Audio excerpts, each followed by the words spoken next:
निकी सांगते की मला अल्फा मेन हवा आहे, मुलगा नको आहे. माझ्यासाठी मुलांच्या रांगा लागल्या आहेत. तर चला तर बघूयात निकी इकडे काय सांगते. तर वर्षा सांगते की तुझ्या काय अपेक्षा आहेत नवऱ्याकडून, म्हणजे तू पण उपवर आहेस. तर निकी म्हणते हे बघ, माझं ना बिझनेस माइंड आहे, त्यामुळे मला बिझनेस करायला खूप आवडतं. त्यावर वर्षा सांगते बिझनेस म्हणजे ॲक्टिंगच्या व्यतिरिक्तच ना, का दुसरं काही आहे?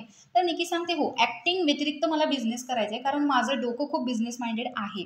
मराठी फिल्म प्रोड्यूस करायची आहे मला, हिंदी नाही. म्हणजे मला मराठी फिल्म प्रोड्यूस करायची इच्छा आहे ॲज अ प्रोड्युसर. मला ब्रँड्स ओपन करायचे आहेत, मग ते कॉस्मेटिक असेल नाहीतर का दुसरं कुठलंही असेल. हे माझं स्वप्न आहे. म्हणजे लार्ज स्केल, म्हणजे झिरोपासून ऑन लार्ज लेवल हे मला पूर्ण करायचं आहे. आणि मुलगा म्हणाल तर बॉयफ्रेंड खूप होते. आता मी सिंगल आहे कारण ऑब्व्हियसली मी सुंदर आहे. पॉझिटिव्हनेस खूप येतो मुलांकडून की इकडे नाही जायचं, तिकडे नाही जायचं. आता मी यंग आहे, ऑब्व्हियसली 28 इयर्स. मुलांचं कसं असतं की हा सीन का केला, तो सीन का केला. आता रिसेंटलीच मी एका फिल्मसाठी स्मूथ शॉट जो आहे तो दिला. तर मुलांचं खूप रिझर्व्ड मुलं असतात. मला एक अल्फा मेन हवा आहे. म्हणजे वर्षा सांगते की तुझ्यापेक्षा वयाने मोठा असेल तरी चालेल.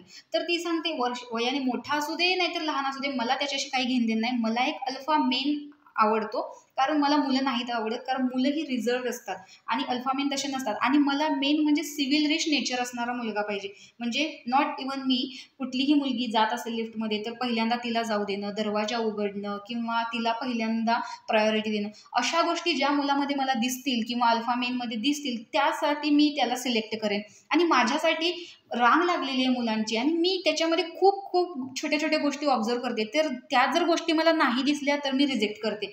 आणि ऑब्व्हियसली मी जरी लाईन उभा नाही केली तरी ती ॲटोमॅटिकली माझ्या सुंदरतेमुळे लागते. तर असं इकडं निकीचं मत आहे की मी खूप सुंदर आहे आणि मला अल्फा मेन हवा आहे. तर तुम्हाला तिच्या बोलण्यावरून निकीचं नेचर कसं वाटलं हे कमेंट बॉक्समध्ये नक्की सांगा. अशाच नवनवीन बिग बॉसच्या अपडेटसाठी आपल्या चॅनेलला सबस्क्राईब करा. तोपर्यंत बाय.